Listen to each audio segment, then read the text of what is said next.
concertation de la classe politique dans la configuration opposition-mouvance à l'effet de la réalisation d'un large consensus sous la médiation d'une personnalité indépendante et crédible.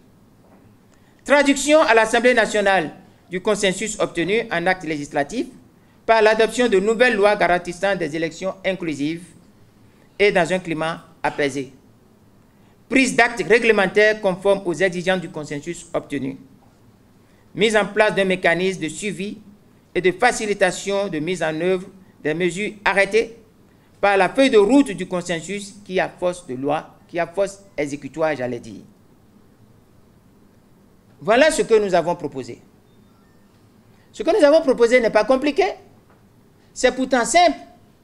Dans tous les pays du monde, c'est ce qu'on a l'habitude de faire. C'est ce que les tests internationaux auxquels nous sommes partis, le Bénin est parti, ont préconisé. La solution était simple. Nous étions, rappelons-le, nous étions déjà le 18 et le 19 février et nous étions le 6 mars au plus tard.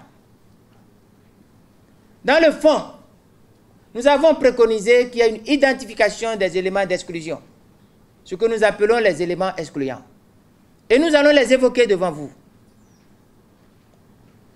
Éléments excluants.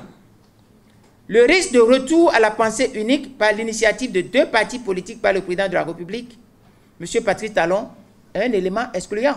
Deuxième élément, le certificat de conformité.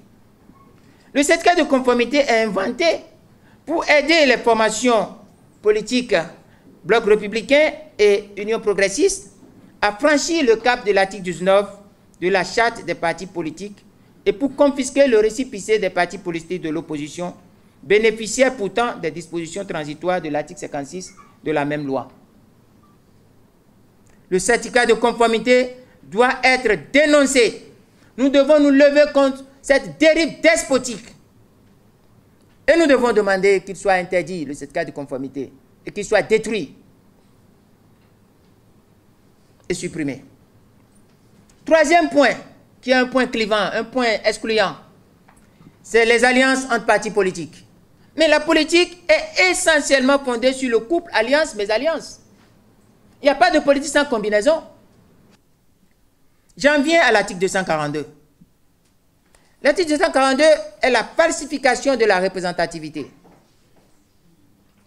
Hormis l'illisibilité de cet article par ceux-là même qui l'ont inspiré, c'est l'illogine du seuil de 10% au plan national qui vide le code électoral des exigences que sont l'équité et la justice, sans lesquelles aucune disposition ne saurait être érigée ou ne saurait acquérir le statut de loi.